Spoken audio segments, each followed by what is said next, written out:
Então, pessoal, todos bem? Sejam todos novamente bem-vindos ao canal. Os senhores sabem que Jurisprudência 2019 STJ-STF já começou a todo vapor e nós continuamos a caçada aqui do canal na busca de decisões jurisprudenciais que possam estar nas suas próximas provas, com grandes chances de cobrança. Nessa caçada, nós temos efetivamente que destacar as decisões com grande probabilidade de cobrança nas provas objetivas, subjetivas e provas orais, especialmente as decisões sobre as quais seja possível construir problemas jurídicos que te exijam um raciocínio mais apurado acerca da construção jurisprudencial e acerca daquilo que você pode responder enquanto advogado público que simula uma prova pensando em passar para o exercício do cargo e para o exercício das atribuições do cargo que você tanto estuda e tanto se prepara. O objetivo do canal é procurar, caçar e destrinchar essas decisões. Se você já me acompanha há algum tempo, sabe que é isso que eu faço por aqui para te ajudar, basicamente.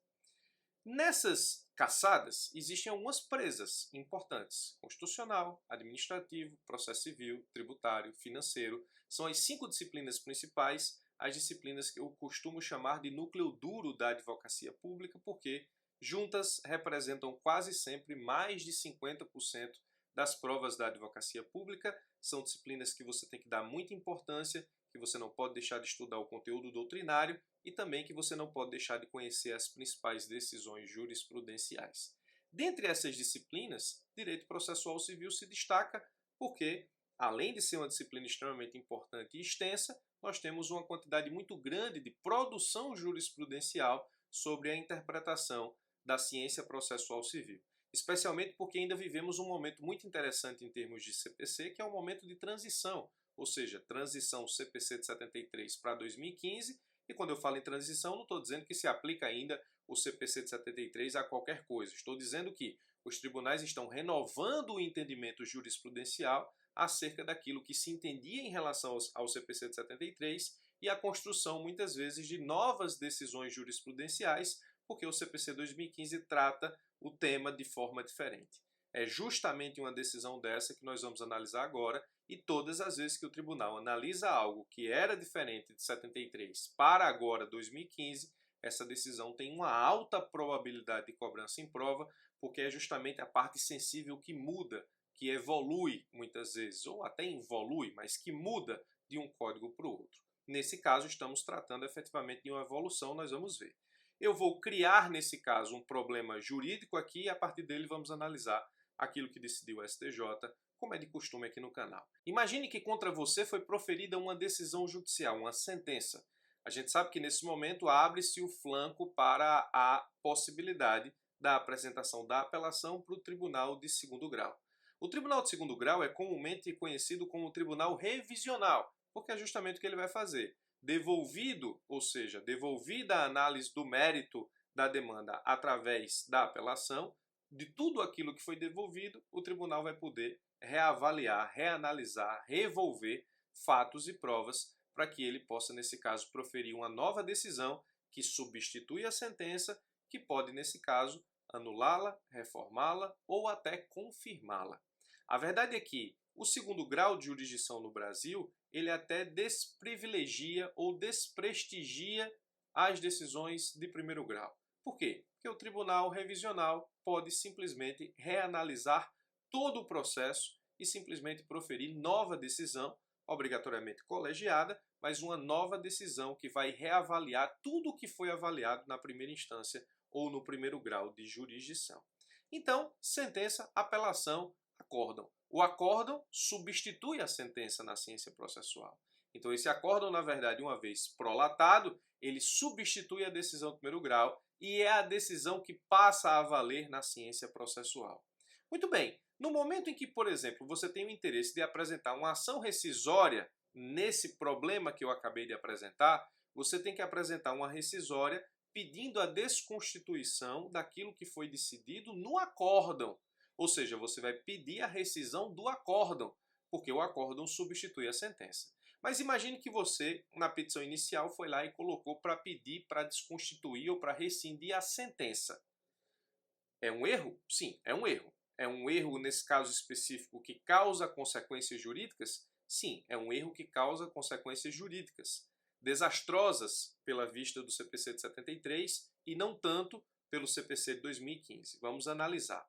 Sob a égide do CPC de 73, todas as vezes que você tem um acórdão substituindo uma sentença e uma ação rescisória, sendo, nesse caso, ajuizada para desconstituir ou com pedido de desconstituição da sentença, o que os tribunais faziam? Eles diziam o seguinte, o acórdão substitui a sentença.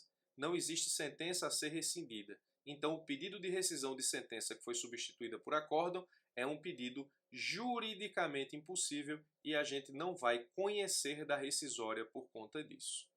Professor, é um erro até besta. Não é uma decisão muito drástica para um erro besta? Sim, o excesso de formalismo exigido no CPC de 73 criava situações em que você tinha decisões drásticas para erros bestas.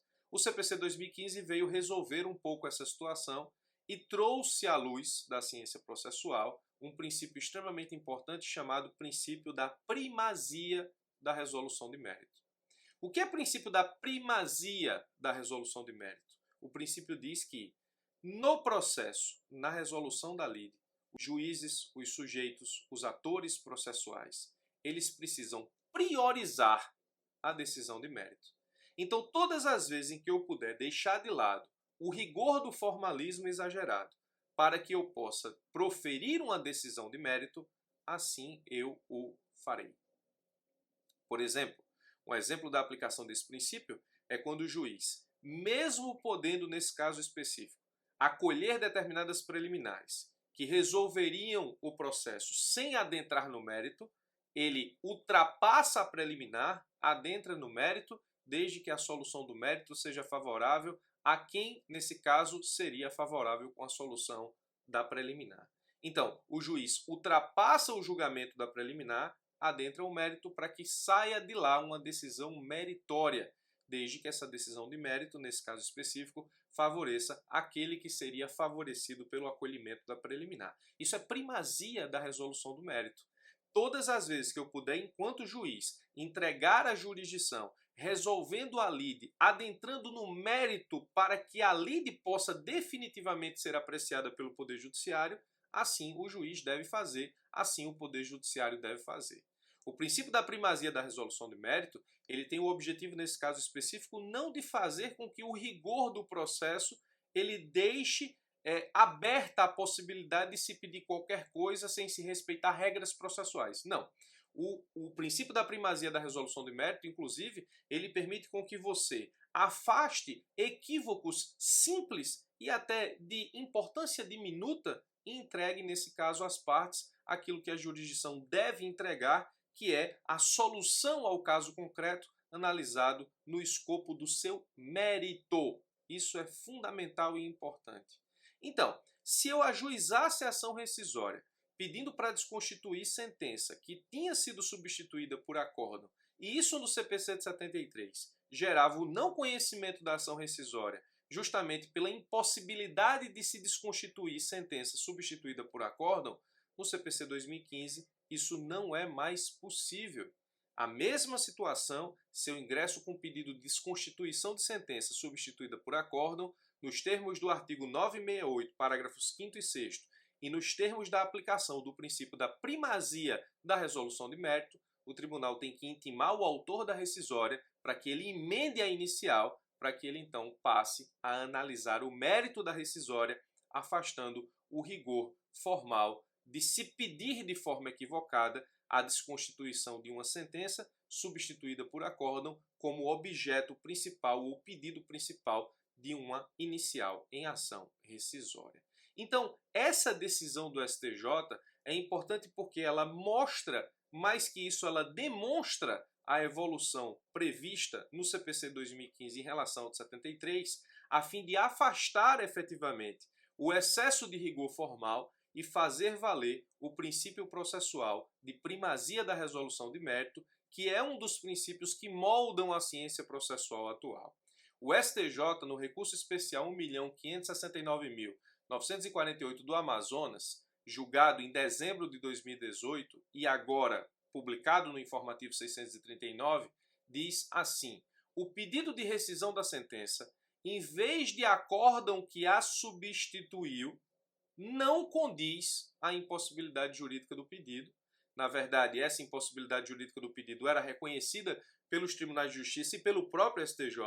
Embora nós tenhamos conhecimento da existência de uma decisão do Gilmar Mendes em 2014, ou seja, sob a égide do Código de 73 no Supremo, dizendo que isso era mera irregularidade formal, o STJ agora se curva a essa jurisprudência, mas aplicando o princípio da primazia da decisão de mérito ou da resolução de mérito do CPC 2015, dizendo exatamente isso, que pedir a rescisão de sentença que foi substituída por acórdão não traz a impossibilidade jurídica do pedido como elemento argumentativo a impossibilitar a recepção da ação rescisória. Pelo contrário, isso constitui mera irregularidade formal. E qual a saída? A saída é aplicar o princípio da primazia da resolução de mérito, aplicar o artigo 968 do CPC, parágrafos 5º e 6º, e determinar a intimação do autor da rescisória para emendar a inicial, e uma vez emendada, nós temos nesse caso a análise